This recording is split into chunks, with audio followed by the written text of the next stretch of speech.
Hey everyone, welcome to another Serie A Fantasy video. Today's video, if you have been following since the start of last season is going to be pretty similar to one you've already seen before, with a couple little changes because we're in a new year, different strategies. If not, this will be new, but it's kind of what the different chips that we have. If you don't know what they are, this is going to be a very helpful video for you. So what the different chips we have do and when best to use them, kind of at a viewpoint of starting the season. So please like and subscribe to the video and channel if you haven't done so already. Really easy, just click a button. That would really help me out. Also hope that you've enjoyed the different player position videos so far, as well as the first draft. I've had a couple sent to me, and I also kind of like that I've had some sent from people using different Serie A fantasy sites. All this information can be useful for multiple different sites. Sometimes you can't make the same team at a different site, and some sites go under different rules slightly. But at the end of the day, we're talking about the same players in the same league, and these videos can be used for both for the most part. So keep on doing that. Keep on conversing on the videos and Twitter page. And that'll just make for a nice little community that we can continue to talk Serie A fantasy. Without further ado, we will start with the video on Serie A fantasy chips and the chip strategy for this year's Serie A season. So there are three different types of chips that you have in Serie A Fantasy. The first of which is called the Shuffle chip. For those of us that have never played Serie A Fantasy but have played the English game before, this is the exact same thing as a wild card for the most part. So what happens in the Shuffle chip is basically you can just make a whole new team, unlimited transfers for that week at no cost to you at all. Obviously, you still have the budget that you have, so you can't just fill it with all premium players. You still need to stay within the budget. But the main thing is unlimited transfers without having any 4-point penalty per extra transfer. Um, the only kind of difference to it is I believe they're maintaining that you have two shuffle chips, and I think they can both be used whenever, but you only have two. In the English game, you have one that you have for the first half of the game weeks, one you have for the second half of the game weeks.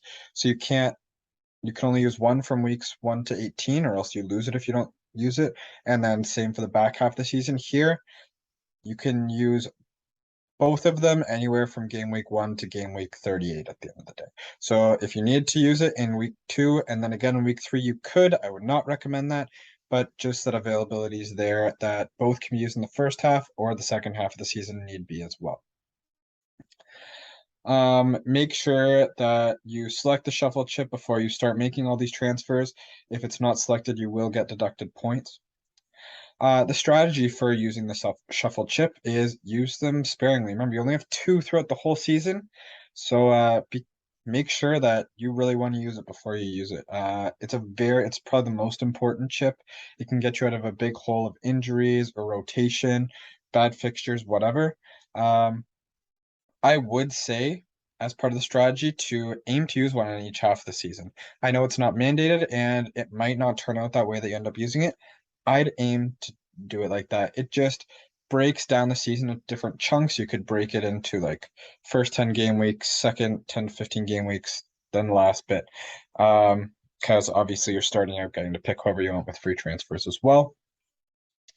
But yeah, I would aim to use one in each half. Don't force yourself to do that if you need other times, though. Other potential times to use them are if all of your players have really tough fixtures, you're falling behind, or you're right at the top and don't want to fall behind, except you notice that you have a game week where all of your players are either conflicting each other or they're all facing tough teams. So if you have players and all of your players are either facing a Juventus, Milan, Inter, Roma, Napoli, or whatever, and it's just not looking like it's going to be a very successful game week, and you want to switch things up and set yourself up for the future, that would be a good time to use it. If you have a lot of injuries in your squad where even if you use your free transfers, you're still going to have to pay for more in order to just get a starting 11, probably a good time to use a shuffle chip. I know that happened to me, I think, last year, where I think I had Ronaldo who got transferred, someone got suspended, I had a couple injuries, and everything was just spiraling down, and I think I used my shuffle like last year in like game week 3 or 4. So earlier than I anticipated, but Sometimes that's just how fantasy hits you, and you need to adjust to what's happening with the players in the league. Another one, now this might not be as prevalent this year, but use it to prepare for entering a double game week or going out of it. What a double game week is, and I'll make another video on it if whenever appears itself, but it's when a team has more than one fixture in a game week, and then a blank is one where at least one team doesn't play at all in the game. And so you can use a shuffle chip to get more players that have more than one fixture in a game week, as that can be really helpful, or get rid of players that don't have a game in the game week. Now, double and blank game weeks are not as common in Serie A as they are in the Premier League because we don't have that other domestic cup that causes fixtures to get juggled around. Coppa Italia doesn't normally come and mess up any of the schedule as far as the season goes. So unless of like a weather postponement or something like that, I don't see any double or blank game weeks happening in Serie A. The last couple of years, it's been a little more prevalent because of COVID and fixtures being canceled because of COVID. I don't know if it's just me being optimistic, but I don't see that happening this year. I feel like as far as COVID and affecting the postponements of games and stuff, I think we're kind of past that. And so I don't necessarily anticipate any double or blank game weeks, but if you see a team misses a fixture earlier on in the season, 100% at that point, I would wait to use either this chip or other chips till around that time to help you make the most out of either the double or blank game week. The last thing, and this is a kind of a one-off for this year, and this is probably the one that I'm most considering using it, is right around World Cup time, especially after World Cup. There could be players won't be playing the Serie A season for a month.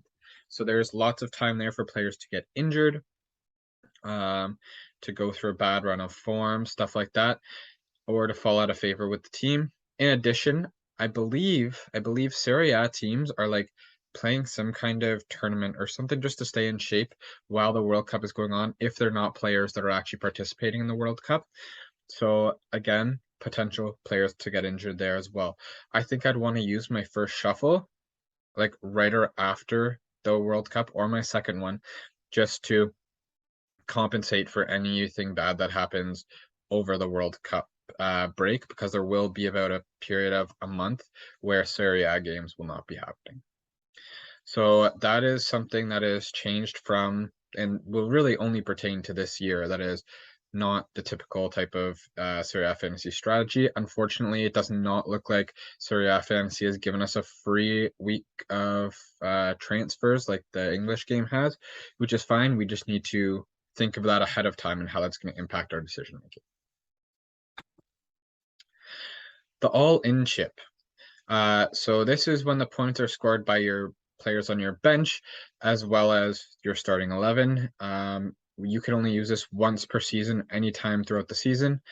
And this is the exact same thing for our English players as the bench boost. Don't use this chip if you have any injuries. You want to be scoring points with 15 players. So don't use it if there's any injuries or if you have players that get rotated a lot. One of the best times to use the all-in chip is as soon as possible after you shuffle, because ideally you've put in to your squad now 15 players that get playing time, especially a second keeper that plays. And then again, if there is a double game week, it's another good time to have all-in chip as well. The last one, which I would be open to, I don't think I'm going to do it, but game week 1 could be a good time to use the all-in chip. You don't need to use a shuffle right before it. You ideally have players that are going to play. The reason that I don't want to do this is generally I don't start with a second playing keeper. But if you are going to do that, I recommend having 2 playing keepers, maybe 2 4.5 keepers, so it's not breaking the bank. And then you don't have to worry about this chip for the rest of the year. You don't have to worry about altering your squad to make sure you have two playing keepers. The next time you shuffle, you can just have one playing keeper for the rest of the season. So it really gives you one less thing you need to worry about using, and it could be an optimal time. The only downside is it's hard to know who's going to be starting. Like all of these players are playing the first game of the season. You don't necessarily know who's in favor with the managers or who's not. You have some friendly games to go off of, but that's not always the best indication. And players aren't in form yet. So pros and cons to using a game week 1, but it's an option, and I just thought I'd put it out there. Generally, for me, it's one of the first weeks after I shuffle. And lastly is the double captain chip. This is when the captain and the vice captain have points that are doubled, so just having an extra captain in your team that week. And you can only use this one as well once per season. How this is different is in the English game, there's a triple captain where the captain that you have for that week gets triple points rather than double points. Instead, we have two different captains. So it's kind of similar, kind of different. The strategy for using the captainship is make sure both captains are starting for that week. It's a complete waste if one of those players don't play. I'd recommend using it on a premium player, probably a player north of 10 mil. Just these are generally the players that are going to score the biggest amount of points. So we're talking your Immobiles, Lukaku's, Dybala's if it's a midfielder. You can even go, depending on the fixtures, Tammy Abraham, Osimhen. But make sure both of these premium players have good fixtures. You do not want to be, even if it's Immobile, don't use a double captainship if Immobile is playing Inter Milan. Less of a chance he's going to be scoring. He still might. It might pay off. But why not have Immobile facing Salernitana and Osimhen facing Cremonese? That would be like ideal where you're having two big players facing weaker teams where they can rack up the points. And lastly, this would be the chip where I'd kind of like to wait for a double game week if there is one, and that's why I tend to use it later in the season. But there's no guarantee that there's going to be a double game week, so that bullet point might be moot. It might not matter at all. But yeah, really look out for those fixtures where you have two premiums hitting or easier teams that they'll likely score a lot of points against. Okay, those are our three chips: the shuffle, the all-in, and the double captain. That's all I basically got for you. Please don't forget to like and subscribe. I've got a lot of people following the Twitter page and communicating with me, sending teams. It's been really fun. I don't think I'm gonna do like the video rate my team. I've been commenting under people, so if you'd like that, please feel free to post your team underneath in the Twitter page or under the videos on YouTube, and I'll let you know what I think. But just because some people not using the same game that I'm using have teams that can't even be made in that based on the budget, a lot of people playing one of them, like they can only have two players from a single team. So just the rules are all wishy-washy and it'll get kind of confusing. So I'm not going to do that video. I will try to think of another one. If you have any ideas for a certain video that you do want, please don't hesitate to comment under below and let me know anything else or your own chip strategy that you're going to use. Without further ado, I'm going to call the video here and I look forward to seeing you next time. Take care and have a good one.